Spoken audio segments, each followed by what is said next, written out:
अग्नि परीक्षा में आज हम बात करेंगे भोपाल संभाग की, जो कि कई मायनों में अलग है, खास भी। फिर वो चाहे यहां की सियासत हो या फिर यहां मौजूद वोटर्स। संभाग में कुछ ऐसी सीटें भी हैं जो या तो कांग्रेस का गढ़ मानी जाती हैं या फिर बीजेपी का अभेद्य किला। ऐसे में सवाल यह है, क्या इन सीटों को साधना उतना आसान है जितना नेता अपने दावे और सर्वे के जरिए बता रहे हैं या फिर जता रहे हैं? लेकिन उससे पहले जरा विश्लेषण देखिए, रिपोर्ट देखिए और समझिए भोपाल संभाग के सियासी समीकरण मौजूदा परिस्थितियों में क्या कहते हैं।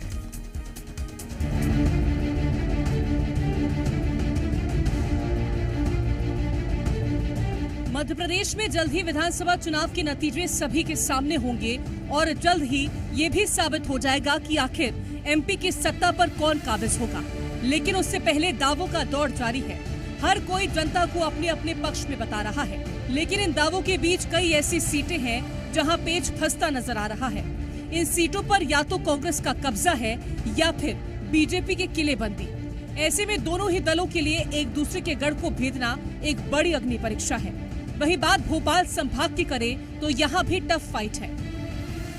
मध्य प्रदेश में मतदान के बाद बीजेपी और कांग्रेस के दोनों ही पार्टियों के अपने अपने दावे हैं, लेकिन समूचे मध्य प्रदेश में बीजेपी के दिग्गजों की साख दाव पर लगी है। बीजेपी का कहना है कि 3 दिसंबर को भारतीय जनता पार्टी दिवाली मनाएगी, तो कांग्रेस का कहना है कि बढ़े हुए परसेंटेज बता रहे हैं कि कांग्रेस की मध्य प्रदेश में सरकार बनेगी। लेकिन देखना होगा कि मध्य प्रदेश में आखिर 3 दिसंबर को किसकी सरकार बनती है। भोपाल पिछले 3 दशक के दौरान बीजेपी के गढ़ में तब्दील हो गया, लेकिन इस बार बीजेपी के सामने अपने इस गढ़ को बरकरार रखने की चुनौती है। लेकिन फिलहाल तो राजनीतिक पार्टियों के अपने अपने दावे बुलंदी पर हैं। भोपाल में जो भारतीय पार्टी के लोग थे, जो ओवर कॉन्फिडेंट थे, वो वोट डालने नहीं गए।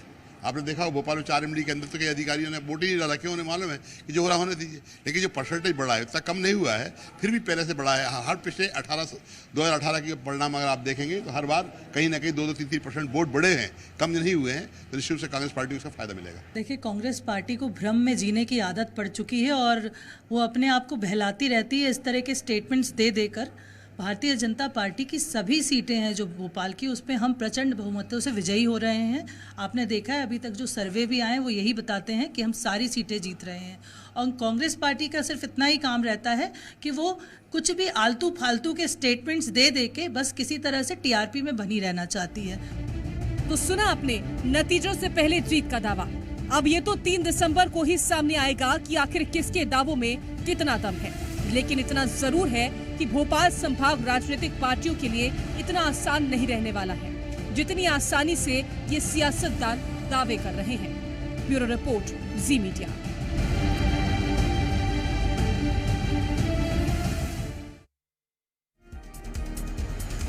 तो चलिए सबसे पहले आपको भोपाल संभाग के तहत आने वाले जिलों के बारे में विस्तार से बताते हैं। भोपाल संभाग में कुल 5 जिले आते हैं, जिसमें भोपाल है, रायसेन है, सीहोर और विदिशा जिले शामिल हैं। मध्य प्रदेश के मध्य में आने वाले भोपाल संभाग के 5 जिलों में प्रदेश की 25 विधानसभा सीटें आती हैं। अब चलिए आपको सिलसिलेवार तरीके से समझाने की कोशिश करते हैं कि साल 2018 में संभाग पर किसका कब्जा रहा था और उसी के हिसाब से इस बार भी अपने अपने किले का जिक्र करते हुए जीत का दावा किया जा रहा है। 2018 में बीजेपी ने कांग्रेस को इस क्षेत्र में करारी मात दी थी। कांग्रेस को बहुमत मिलने के बावजूद बीजेपी ने अपने गढ़ को बचाते हुए 25 में से 16 सीटों पर कब्जा जमाया था। वहीं कांग्रेस को मात्र 9 सीटों पर संतुष्ट रहना पड़ा था। वहीं बात 2020 में हुए उपचुनाव की करें तो भोपाल संभाग की 2 सीटों पर उपचुनाव हुआ था, जिसमें 1 सीट पर कांग्रेस और 1 सीट पर बीजेपी की जीत हुई थी। 2020 उपचुनाव के बाद बीजेपी ने 1 सीट की बढ़त लेकर 17 सीटों पर कमल खिला दिया था, तो कांग्रेस 9 सीटों से 8 सीटों पर आ गई थी, नुकसान हो गया था। अब आपको बताते हैं भोपाल संभाग के जिलों में कितना वोटिंग प्रतिशत रहा और किस जिले में कितना मतदान हुआ। बात करें भोपाल की, भोपाल में 67.01% मतदान हुआ। रायसेन में 79.41% मतदान। राजगढ़ के मतदाताओं ने बंपर मतदान किया, यहां पर प्रतिशत रहा 84.29। सीहोर की बात कर लेते हैं।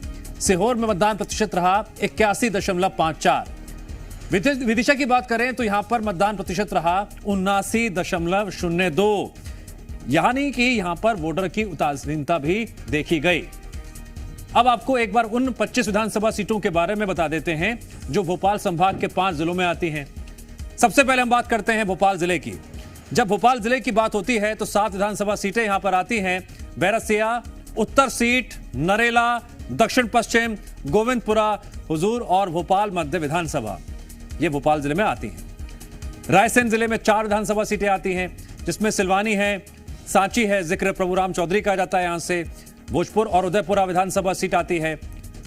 राजगढ़ जिले की बात करें तो यहां पर 5 विधानसभा सीटें आती हैं। खिलचीपुर, राजगढ़, ब्यावरा, नरसिंहगढ़ और सारंगपुर विधानसभा सीट इसमें शामिल हैं। सीहोर का जिक्र करते हैं। सीहोर जिले में 4 विधानसभा सीटें आती हैं। यहां सीहोर, आष्टा, इछावर और सीएम शिवराज की बुधनी सीट शामिल है। विदिशा जिले में 5 विधानसभा सीटें आती हैं। विदिशा, सिरोंज, शमशाबाद, कुरवाई और बलौदा सीट। साफ तौर से आंकड़े इस बात की तस्दीक कर रहे हैं कि 2018 में भोपाल संभाग बीजेपी का गढ़ रहा है। 23 में क्या बीजेपी अपने गढ़ को बचाने में कामयाब रहेगी या फिर कांग्रेस इसमें सेंध लगाने में कामयाब रहेगी? 2013 और 18 में भी बीजेपी का ही गढ़ रहा था। और राजगढ़ से हमारे साथ अनिल नागर जुड़ गए हैं, उनसे हम जरा विश्लेषण ले लेते हैं। अनिल नागर, हर चुनाव नया होता है और उसमें नए समीकरण जुड़ते हैं। 18 समीकरण तो बीजेपी के पक्ष में रहा, 13 में बीजेपी के पक्ष में रहा। 23 में क्या समीकरण बदलने की कोई गुंजाइश दिखाई देती है या फिर पुराने ही वही आंकड़े नजर आ सकते हैं जो हमने 13-18 में देखे थे? देखिए दिव्यांश, राजगढ़ जिले में बम्पर वोटिंग हुई है।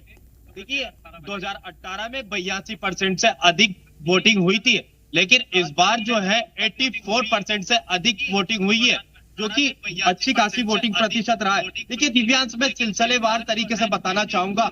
1998 में 5 सीटें कांग्रेस के कब्जे में आई थी, लेकिन 1998 के बाद से वोटिंग प्रतिशत बढ़ा और उसका फायदा कहीं ना कहीं भाजपा को होता चला गया। देखिए 2003 में 75% मतदान हुआ, तब भाजपा ने 5 सीटों में से 4 सीटें जीती थी। 2008 की बात किया जाए तो 77% से अधिक मतदान यहाँ हुआ, तब भाजपा ने 3 सीटें जीती। और 2013 में फिर वोट प्रतिशत बढ़ा, 77 से बढ़ के 79% मतदान यहाँ पर हुआ, तब भी भाजपा को यह बड़ा फायदा हुआ था। 5 सीटों में से 4 सीटें भाजपा ने जीती थी। हालांकि 2018 में समीकरण बदले, 82% से अधिक मतदान हुआ, कांग्रेस ने 5 सीटों में से 3 सीटों पर जीत दर्ज की। इस बार वोट प्रतिशत फिर बढ़ा है दिव्यांग, और जब वोट प्रतिशत बढ़ा है, कहीं ना कहीं उसका फायदा भाजपा को अब तक होता है, ये पिछले कुछ आंकड़े बताते हैं। हालांकि इस बार स्थितियां कुछ और नजर आती है। देखिए कांग्रेस ने जो पुरानी पेंशन बहाल की जो बात की है दिव्यांग, वो यहाँ के जो कर्मचारी है उससे काफी प्रभावित होते हुए दिखाई दिए। देखिए हमने कई जो ऐसे कर्मचारी हैं उनसे बात करी, समझा, जाना, तो उनका जो मत निकल कर आता है दिव्यांश, वो साफ तौर पर दिखाई दे रहा था कि जो कांग्रेस ने पुरानी पेंशन बहाल की बात की है, उससे जो कर्मचारी का वोट बैंक था वो कहीं ना कहीं कांग्रेस की ओर झुकता दिखाई दे रहा है।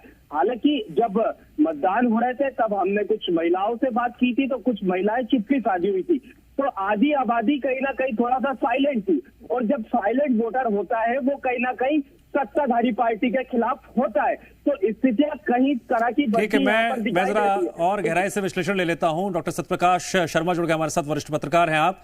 डॉक्टर सत्यप्रकाश, आपका स्वागत करते हुए मेरा सीधा सवाल आपसे यह है कि जब भोपाल की बात होती है तो चुनावी इतिहास के कई दिग्गज चेहरे सामने आ जाते हैं। मुख्यमंत्री शिवराज सिंह चौहान भी इस संभाग से आते हैं, प्रभुराम चौधरी का नाम है, सारंग जी का नाम है। इस बार के समीकरण और मौजूदा हालात क्या बयान कर रहे हैं? वोटिंग प्रतिशत तो भोपाल जिले का पिछली बार के लगभग बराबर है। संभाग का ओवरऑल अगर कैलकुलेट करते हैं तो क्या स्थिति बदल सकती है बीजेपी के खिलाफ या कांग्रेस के पक्ष में, या ठीक वैसे ही नतीजे आ सकते हैं जैसे 2018 में देखे थे? देखिए दिव्यांश जी, ये जो रीजन है Bhopal region, including Bhopal district, यहां ये ट्रेंड रहा है काफी लंबे समय से। यह देखा गया है कि यहां भारतीय जनता पार्टी ज्यादातर चुनाव में वोट को पोलराइज करने में सक्सेस हुई है। अब ये किसको पोलराइज, कौन से वोट को? जो हिंदू या हिंदुत्व का जो वोट है क्योंकि मेजोरिटी में हिंदू है और माइनॉरिटी में मुसलमान है। और दूसरे रीजन, थोड़ा सा निमाड़ का रीजन लें या कुछ रतलाम और रतलाम का एरिया लें, तो वो मालवा निमाड़ में तो मुस्लिम है ही इस प्रदेश में, बल्कि भोपाल रीजन में भी रायसेन, सीहोर, मध्य प्रदेश या एक अच्छी सब्सटेंशियल पॉपुलेशन में मुस्लिम हैं। तो ये जो क्या होता है, यहां पर अक्सर देखा गया है कि भारतीय जनता पार्टी हिंदू वोटों को पोलराइज करने में माहिर रही है। दूसरा मेजर फैक्टर जो मैं आपको बताऊं, आपने हालांकि 3 नाम गिना है, इन 3 नामों में मैं एक आध सीट के लिए तो किसी एक पर्टिकुलर लीडर को माना जा सकता है। कांग्रेस के पूर्व मंत्री भी, कांग्रेस के तो पूर्व मंत्री भी हैं, लेकिन शिवराज सिंह चौहान इस क्षेत्र से बड़ा चेहरा है, और अगर इस सीट क्षेत्र में भारतीय जनता पार्टी को सफलता मिलती है इस चुनाव में, तो ये मान के चलिए इसके 2 बड़े फैक्टर हैं। एक तो हिंदू वोटों का पोलराइज होना, दूसरा शिवराज सिंह चौहान की लीडरशिप, या थर्ड जो चीज हो सकती है वो कहीं ना कहीं उनका वो इनिशिएटिव जो महिलाओं को आकर्षित करने का बड़ा स्टेप माना जा रहा है, लाडली बहना योजना। ये 3 जो फैक्टर हैं इस रीजन में भारतीय जनता पार्टी को यही सफलता दिला सकते हैं। लेकिन कांग्रेस अगर इसके सामने खड़ी है तो कांग्रेस का, आपको एक चीज सही, अभी जो आपके रिपोर्टर जो बोल रहे थे वो कहीं ना कहीं कुछ हद तक कि जो ओपीएस है ये कहीं ना कहीं इसने 2 राज्यों में धमाल मचाया है, या हिमाचल प्रदेश हो या कर्नाटका हो। अब मध्य प्रदेश में भी वही स्टेप कांग्रेस ने लिया है। चूंकि ये कर्मचारी, आपको याद होगा दिव्यांश जी कि 2003 में जब दिग्विजय सिंह की सरकार गई तो उसके पीछे सबसे बड़ा कारण माना जाता था कर्मचारियों की, अधिकारियों की उनसे नाराजगी। और ये हमेशा किसी भी राज्य के चुनाव में ये बड़ा फैक्टर बनता है।